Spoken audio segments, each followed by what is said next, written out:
Welcome back to Sorry Not Sorry. This is Pastor Cholak, and I'm Pastor Creed.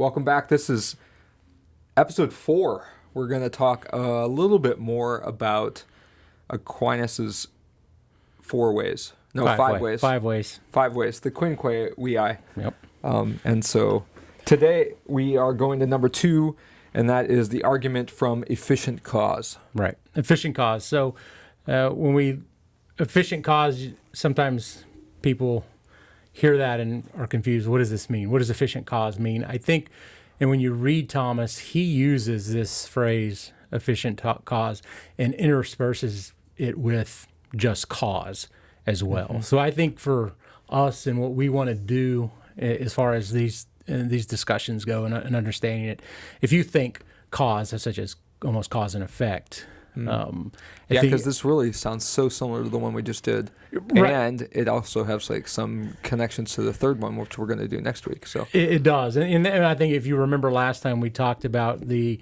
argument from motion, that it is very similar to this one, the argument from efficient cause, and that there needed to be an unmoved mover in the argument from motion. In this one, we're going to see that there is a first cause, right. and that will bring us back to, in both instances, obviously, from a Christian theological standpoint, that person is God, or that first cause is God. Right. And we tried to stay away from sequences before, and this one we're probably not going to stay away from sequences. No, this one definitely is sequential, right. and the arguments against Thomas argue from a sequential prospect as well, but you'll see a lot of if we get into very deep, the arguments against Thomas and this idea of a first cause is the infinite universe idea that it's always been. So there doesn't have to be a first cause. And this is really the way in which science gets around this notion. If you have to subscribe to a notion of an infinite universe to deny God when you argue this. And now, of course, we're in a different environment than Aquinas was, because True. Aquinas didn't have any atheists that were sitting there trying to refute him. They were, maybe one or two odd ones would pick up the Summa, but for the most part, he's talking to people who believed in some sort of higher being. True, and so in Thomas's day, he's not arguing against the atheist as we are, and he's not arguing against science. I guess you'll get Newton will start to come in and start questioning the need for a creator when he starts to expound on his theories and these types of things. And modern science picks up on that aspect of Newton, that you don't necessarily have to, in his rules, you don't have to have a first cause. You don't have to. We don't. Our premise, at least from science's looking at a religious argument, the religious argument is a false premise. You have to say we say there's a beginning, a middle, and an end. Science is arguing, and in some cases, no, there doesn't have to be. And so that's kind of a difference we're coming at. This is not argument that Thomas is arguing against, because this is not the argument of his day. Yeah, so we're in a new situation with Richard Dawkins, the atheist scientist. You put it all together in one package, you get a whole new ball of wax. Yeah, exactly. And so that's for our purpose in today's modern world. We need to be able to when we use Aquinas or any sorts of proofs for God from nature, we have to understand where science is the arguments against us, what science is going to say. But it's also important for us then to also understand the different arguments that science has as well. They also, not everybody subscribes to an infinite universe theory in right. science. There's debate amongst the scientific community as whether this also brings up a thing that shows up in Lutheran theology a lot, and that is that Scripture interprets Scripture. You don't ever come at something with only one proof. Right. You have multiples that come over and connect to each other. Exactly. One thing of Scripture is not the foundational bedrock of a doctrine. So if we wouldn't get behind me, Satan, to to condemn Peter. We, Yeah. we say, well, he's not the first pope because obviously Jesus thinks he's Satan. It's like, well, you take the whole witness of Scripture, and obviously Peter's not Satan. He was, but he was not speaking in that instance when we. Well, and you take the whole witness of Scripture too, and you see that the things that Jesus says particular to Peter, he also says particular to the whole group too. Right. So it goes both ways. It does. It does. And so, but the point being is, like your point was, that Scripture interprets Scripture, and therefore we take the whole canon as our witness and don't cherry pick. And a lot of detractors or people that are wanting to, I guess, reinvent doctrine or come up with modern doctrine to suit the modern world, I think they're guilty of that more than anything, is taking a single, and you see this, our Facebook warriors that want to decry Christianity. The favorite, I think, is judge not. Oh. You Christians, it says in the Bible, don't judge. Right here. Right. It's like, okay. And then Jesus says, make sure you get your plank out of your eye, then go after that speck. Exactly. Right. So read the whole thing, man. I know. There's those types of arguments when it's in isolation, and that's anything. But we have to be careful with that as well. As when we want to confront a false premise in science, we can't just take, well, this says this, and so therefore you're wrong, when it's more complex than just a soundbite.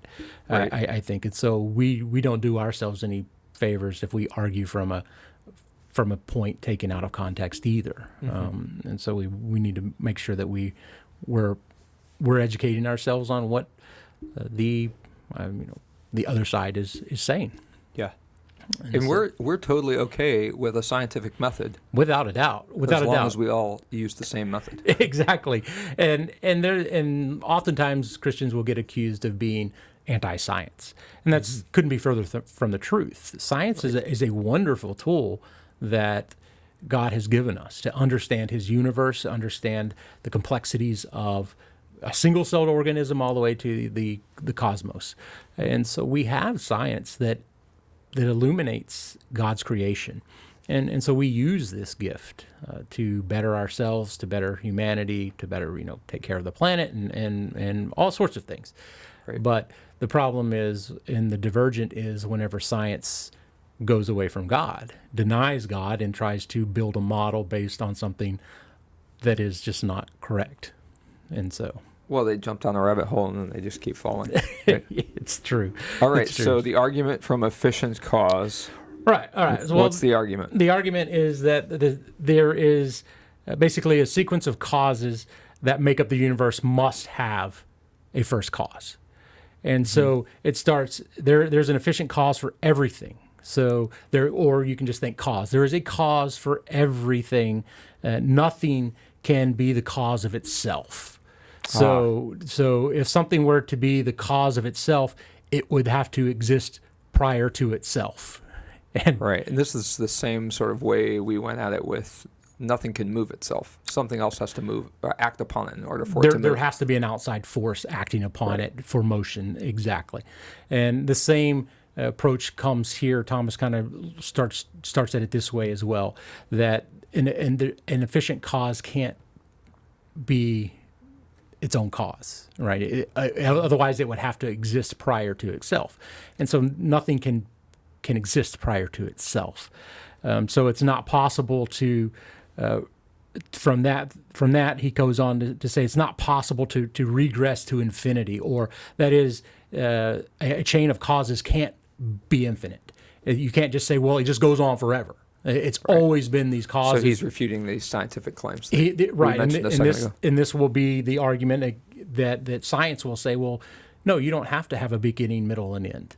It can just be an infinite universe. It can be an infinite chain or it can be a chain on itself. Think of a arrow pointing to a circle and an arrow pointing to another circle as cause and effect, and it goes and it's secular and it goes around. Eventually, that first cause will have an effect, which is a cause, and then it starts to go in and of itself. And they say, well, this is that infinite universe model that it's always been. And that doesn't that doesn't make sense either. And we can get into this in a little bit when we get through all of these, this what efficient cause is. But nonetheless, he goes on to say a chain of causes can't be infinite, and so we go from there. So there has to be a beginning. There has to be a beginning. There has to be a beginning, and he also said that it's evident that there has to be a beginning. We look to nature and we look to everything. Name something that doesn't have a beginning. And the only thing I can think of is God. and science would reject that, of course. And so now what would be the argument for in today, not in Thomas's, but for today's would be that we reject the notion of God and we just say there's an infinite universe, or there's always been. And then that gets, like you say, that you go down these rabbit holes that can take you to all sorts of different places. But doesn't the argument from efficient cause give us the idea of things degenerate as they go? Well, that kind of goes into when we look at the idea, or if we're speaking of second law of thermodynamics. Is that what you're talking? Yeah. So that when left to itself, things will decay. That they tend towards decay, not progress. Yeah, I know when I first moved into the house, the garage was like perfect and pristine, and the less amount of time that I spend keeping it organized, the more chaotic it gets. But according to science, it should be getting neater and nicer. And all your tools should be organized by now if you just leave them alone. They should have created their own pegboard and hung the wrenches in order. That's you do that, and I'll keep mine in order, and we'll see which gets first. It can be a little experiment. But they're lacking a they're lacking a cause, right? And that's what it is. They're not accounting for the cause, and the way they account for it is just to deny it. You don't have to have one. It just is. Yeah. And sure. And so then we get laughed at whenever we say, well, God just is. He's always been. Well, you can't argue that. You have to have proof for it and this and that. And it's like, okay, fine. Then explain to me how the universe has always been. Yeah. And they can't, because if they ever get to a point where they want to nail down, be specific on a beginning of something, you just have to ask the question, okay, well, what created that? Or what caused that? And you just take it one step further, and they can't. And it becomes cyclical if they do that. But yeah, we went back to that Latin phrase that you mentioned before, a posteriori. Right, yeah. Right. And yeah, so that's how he's arguing from this as well, that he's using science's own framework to argue this, that this is empirical, that you can see this. This isn't just something that I just knew already a priori, but without observation. This is something that I've observed, that we've observed as a scientific community, that to have an effect, you have to have a cause. That there has to be a cause, and that brings us into he kind of breaks it down into five parts of the efficient cause argument, and so there's nothing can be the cause of itself. There can't be an infinite chain of causes. It can't go on forever, and so if you take away the cause, it takes away the effect. So, if I'm holding this, if I take away my hand, the pen will stay there in the air. Right. It will not drop. It won't drop, right? And when I do that, well, whoops, I was wrong. Right. We were wrong, but Thomas was right. You can't have the effect without the cause. And if history, if nature, if existence is a chain of cause and effect, then you take out any one of those causes, the effects go away. Now, there can be multiple chains of causes that break off. This cause effect can make multiple effects. With those multiple effects can make multiple causes. But it all, when you bring it back down to the ultimate, the pinpoint, it's from one first cause, and that's what Thomas is going to argue, that there is a first cause, and so you can't take away the cause because that will take away the effect. If there is no first cause, then there will be no others. And so that brings it all the way back. So you have to have a first cause. That first cause is God. Right. And that's what Thomas says. He's like, and we know this first cause to be God. And this is what he says in his Summa, in that language. And he says, and says matter of factly, we know this to be God. And this is where he comes at it from, that this is our existence. And so there's not this, and to break away from some of the, because the biggest argument against this is the infinite, that the infinite universe. And Thomas doesn't say this, but modern apologetics and modern science, we look at it that an infinite series can't exist in a finite time. So we say that, look, there's a finite, the earth exists, and it was created. There was a time when it didn't exist. There was a time when time didn't exist. God created all of this. The only thing that was ever a uncaused cause was God. And I think the operative part about that is the infinite series part, because God existing forever and ever in time, or outside of time even, God existing forever and ever, he doesn't exist in a series. It's not like something caused him and then... Right. And we confess this in the Athanasian Creed when we talk about the fact that the Son was always begotten, never had a beginning in that sense. But once creation starts, then it's a series. That's once God begins to create, when God effects existence, it is a series. Right. Let there be effect. Yeah, let there be light. Let there be, the separation. Let there be this on those 6 days, and then from those 6 days as well, he sets in the laws of nature how his creation will continue to function under his care, and then throughout our history, our human history, he interjects himself into his creation. Multiple times in theophanies, in actuality of say Christ, and still interjects himself in our lives today through his word and through his sacrament, through his continuance, what we might call providence, or his continuance of guiding and sustaining his creation. He's still in his working. It's not we talked about last time, the deist, the Thomas Jefferson clockwork God, where he just sets it up and then hands off. One of my favorite things to describe this very thing you're talking about is when God is talking to Moses from the burning bush, and he's like, I've come down, I've seen the affliction, I've heard the cries, I know your pain, like all of these things, like, oh. It's not just from afar, but yeah. It's not like I got an email the other day. Is everything all right down there? Yeah. It's not. It's never God that way. It's always God. I've felt it. I know your pain, like you were saying. I know. I've heard your cries for mercy and for deliverance.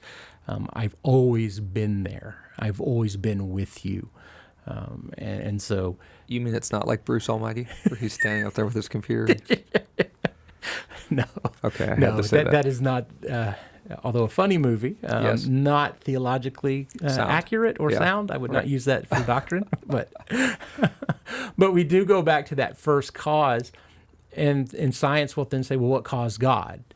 And so what we have to say is, well, there is one thing that doesn't have a cause. Existence. The first cause. Yeah, the first cause. So. Existence. Existence has to be possessed, because cause gives to its effect. So I push this, I move my hand, it causes the pen to move. So I'm giving movement to this pen, I'm affecting that movement.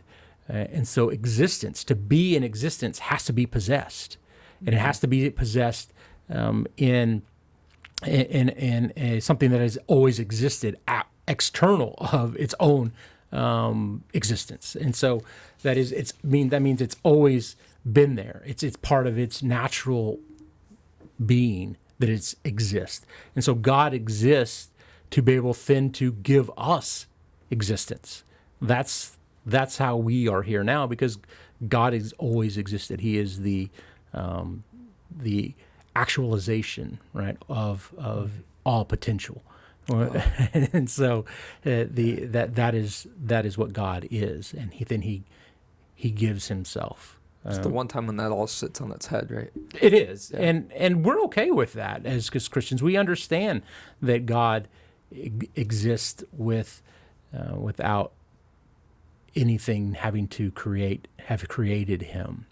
I guess it's kind of, we don't have to get off in if Anselm's, when he speaks to the existence of God, that if you can imagine a being that always is the greatest being ever, but you can't say that there's always a being that's always been greater than everything, then it doesn't exist in your head, but it can't exist out here. Then there must be something that actually does exist, and that it's a whole nother approach to this. But ultimately, he says even the fool recognizes or has to admit that God exists, and that the potentiality for God exists, and you can't deny him because he's there. So that's kind of, like I say, all things need a cause, and for us and for Christians and for nature, when we look at that, they can only be given being so long as they have been given. Only the giving being can give being, and so everything has to have its cause. Everything has to exist because there has been this first cause, and as Thomas says, and as we say, that first cause is God. Yeah. So can we just compare, because these two, I think a lot of people, and in fact, we have a Lutheran author who went through and just sort of put an overview of some of these things that you and I have been using. What's the name of that book? Do you remember? Which one? The CPH book that I can see it across the room. I can't see it. Anyway. He combines these two. He doesn't even. Right. The first and the second. The reason I believe. The reason I believe, yes. Sorry. So yes. If anybody out there is listening to us and they want a little. Right, and this is a good apologetics view. book. It's easy, digestible apologetics on the existence of God, and he gives a overview of the more or less these 5 reasons. He gives his own view of them and combines a few of them. So. Just to compare, the first argument is an argument from motion. Right. That there needs to be a first mover. Right. Since everything that moves is moved by another, there must thereby exist a prime mover, and that is the unmoved mover. Because if God is moved by something else, then he's not God. There's something greater than God. And everything needs something else to act upon it in order for it to move or to change. Exactly. Right. Right. And so that goes on to the efficient cause, that the sequence of causes that makes up this universe must have a first cause. Right. And that first cause, God. Nice. So that's where we fall on this argument from efficient cause. Awesome. So next time we're going to do the argument to necessary being. Right. Since all existent things depend upon other things for their existence, there must be at least one thing that starts it all off, right? Yeah. Existence has to be given. And so something has to possess that existence outside of... And that supposes somebody who is a creator. Exactly. And so, and we won't spoil it for you by telling you who we think it is, but you might be able to guess. God. Oh, sorry. Sorry. You said don't spoil it. They're not going to turn in next week now. Tune in next week now that they already know the answer. Well, very good. We appreciate you joining us for Sorry Not Sorry. I'm Pastor Cholak. I'm Pastor Krieg. Remember, always like, subscribe, right? And hit that bell. Hit the bell. Make it go off. Notifications. And then share this with your friends, your neighbors, your enemies, whoever you would like, and then we'll Like I say, we'll Yeah. see. We'll see you next week. All right. Bye. Bye.